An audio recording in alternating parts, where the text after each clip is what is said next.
What's going on, guys? Welcome back to another YouTube video. We're gonna try to install our turbo kit that we got from On3 Performance. We've had it for a while, we just never installed it. We needed the supported mods to run it properly, and I didn't just want to slap it on there and not be able to use it. So now we have almost everything we need. We do need to get like a couple more things. Most important is our injectors. Now I did order them, they should be coming pretty soon. Now that's the only reason we can't install our new intake over there, because of our injectors. And I did have some, I sold that to my boy at 50-pound injectors. Now we're going a little bit bigger. I'm pretty excited for that. I went to Chevy to buy new gaskets for the exhaust manifold. I do have some, but they're old, beat up, and I don't want to use that. I prefer to use new ones. It did come with the CD, and I tried installing it on the PS4. It didn't work.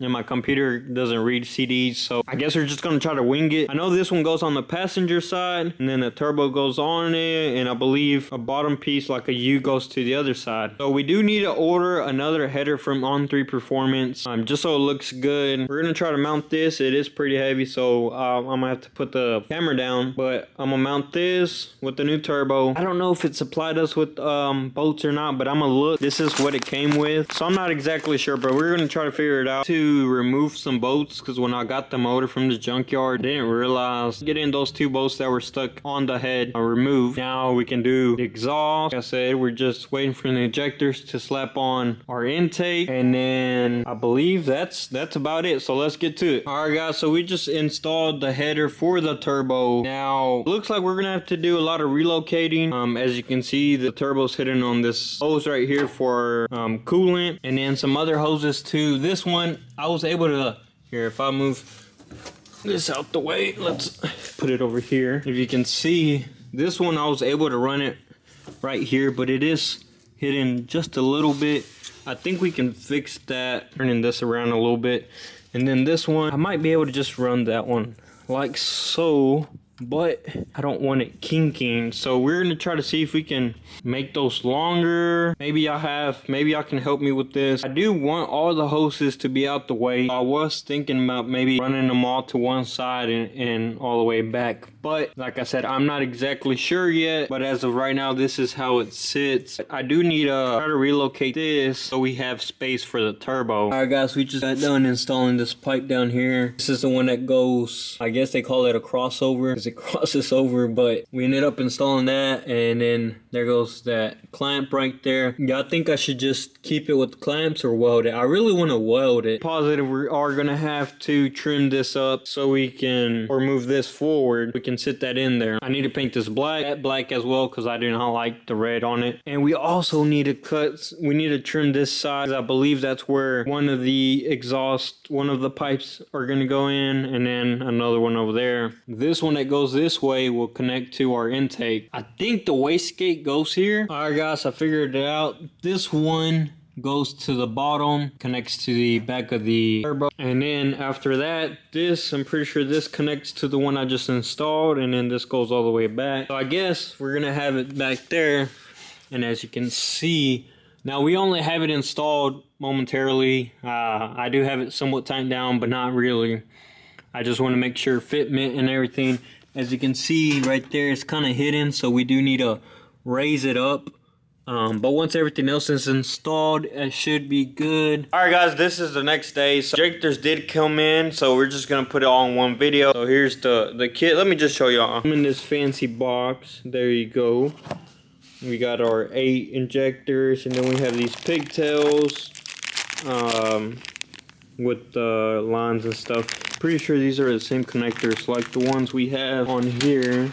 Let's pull one out and see if they're similar. I want to remove this hose right here. As you can see, come back here, it connects to the head of the motor, and then that one leads to this one down here. I don't know if you can see it. This one on my old intake, it would go underneath, the hose would clamp on underneath, and I didn't notice that. On the new one, it doesn't have that, so we're just gonna run one big hose from that side to this side. We're gonna do that before we install the intake, because I think it'd be a lot easier for me to do it how it is right now than with the intake being on. So now we got it installed. As you can see, it's on there pretty well with the clamp, and then we wrapped it around behind this.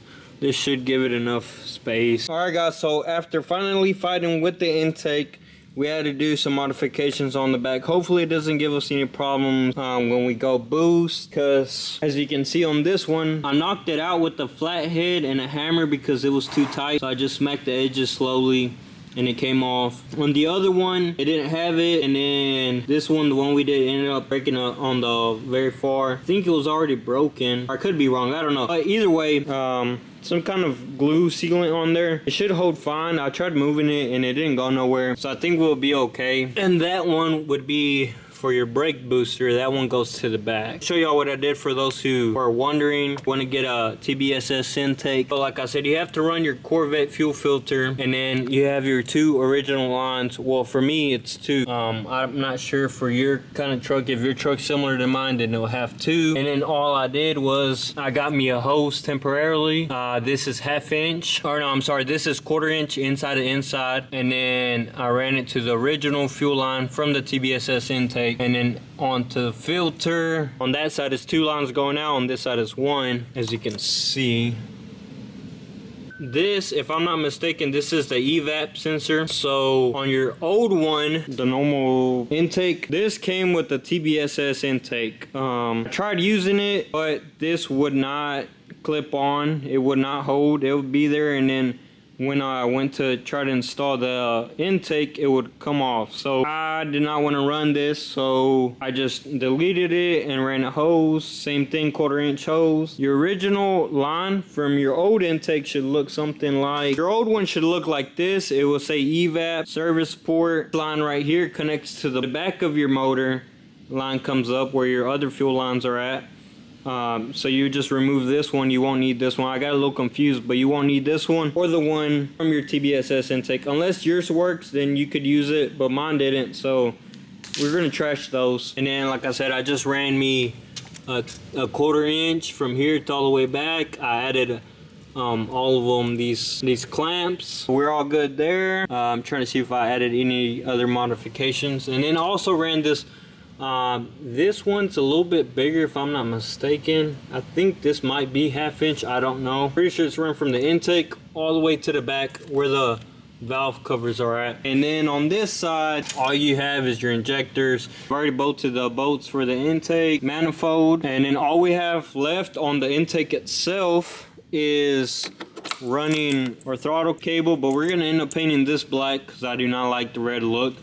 And then we're also gonna be painting our AC thing right there. I don't know what it's called, but whatever it's called, we're gonna end up painting that black as well. We're pretty much done with this part. Now all we have to do is start installing the intercooler, the pipes, and then, like I said, we're still waiting for our header, which that probably be for a separate video. That might be for part 2. I might just leave this as part 1. All right, guys, so we ended up changing some things on the truck. Let me show you what all we changed and what we need to do to finish the build. As you can see, the frame now, it used to be red, but I didn't like it, so we ended up painting it black. We also ended up painting the latch right there. We ended up trimming the latch, as you can see, and then it came with these brackets, so that's what's holding the intercooler as of right now.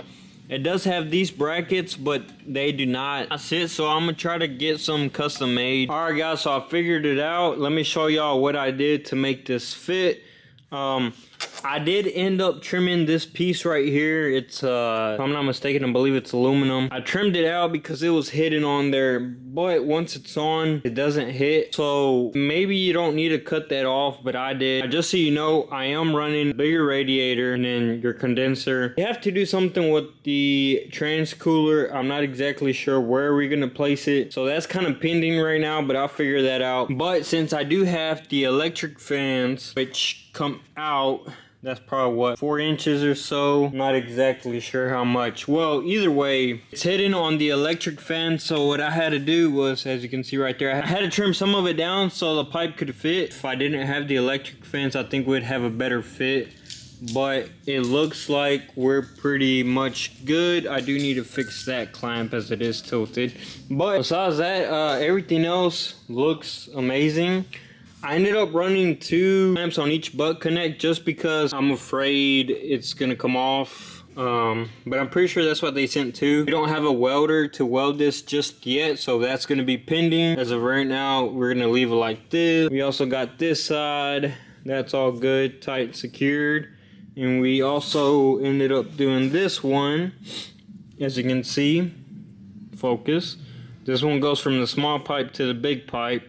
That's why we have a coupler right there. And then we ended up twisting our turbo. The way you want to do this, they say that you want this where the oil feed and all that with this one goes up, but the way you do it is you remove these bolts right here, and they're 13 millimeter, and you remove them and then you can twist it. Just remove one side, twist it, and tighten it back up. But you want to tighten it, you know, just like a tire, you know, tighten one and then you go diagonal, and you get the point. And then same thing for this one, you loosen these bolts out and then the turbo itself moves. But if I'm not mistaken, this little bracket thing needs to go this way so this blue thing don't come off, I assume. Make sure you look on your turbo how it's set. I'm not exactly sure if an intake goes in here. I'm pretty sure an intake goes there, but I know some people run it without it. It doesn't look like we have much room for an intake. Maybe if we ended up cutting it, I don't know, but we'll figure that out later. We're not at that point. We're one step closer, guys. We still need to wait for the header to arrive so we can start putting the rest of the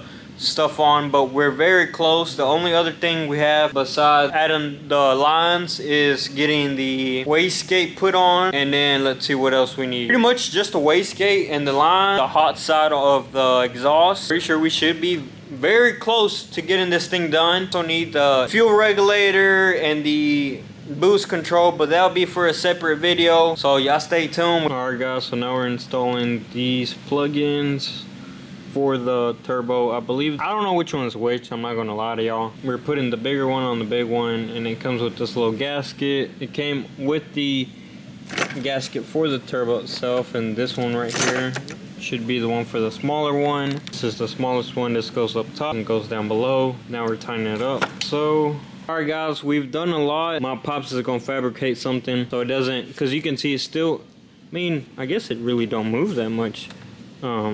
It moves a little bit, but I still want it secured just in case. We already have all the piping done. We just need to add the wastegates, which we're gonna wait for now. And we did have to move the turbo. I called On3 Performance, and then they sent me instructions 07 to 13, but I'm pretty sure it kind of applies to almost all of them. This is supposed to be straight up and down. It can't be tilted or anything because it can cause blow by or something like that. So we ended up fixing it. Now we're all good. We rotated this and the turbo itself, and we also had to rerun. Let me show y'all down here to remove it and then add it again. Here, let me try to zoom in. As you can see right there, we had to take it off and put it back on because it was hitting one of the bolts. I wasn't able to rotate the turbo because it was hitting on this little connector thing. And then we ran our hose on here. I did put a clamp, but it did not fit. But I don't think it should matter because the little stud that comes out it looks like a Christmas tree. I don't know the exact term, but basically what I'm trying to say is the hose shouldn't come off. Especially, I don't think this has pressure, so it doesn't really matter. I hope not, at least. And then we also got our bolts tightened up. And we have this one the other way because there's no way we can get the bolt in there since it hits this. But besides that, we're pretty much good on this. Had to disconnect this, but we're gonna connect it again. These are replacements for your water pump. We also removed our coolant reservoir. As you can see, that one turns into a T. One comes from the firewall, and then the other one goes to the reservoir, I'm pretty sure. It hits the header if I'm not mistaken, so this kind of makes it to where it tilts out. I'm gonna show y'all. We don't need this anymore because I've already ordered one, and it should be getting here pretty soon. So we're kind of waiting on that so I can see how to run this and how much hose do I need. Essentially, it would look like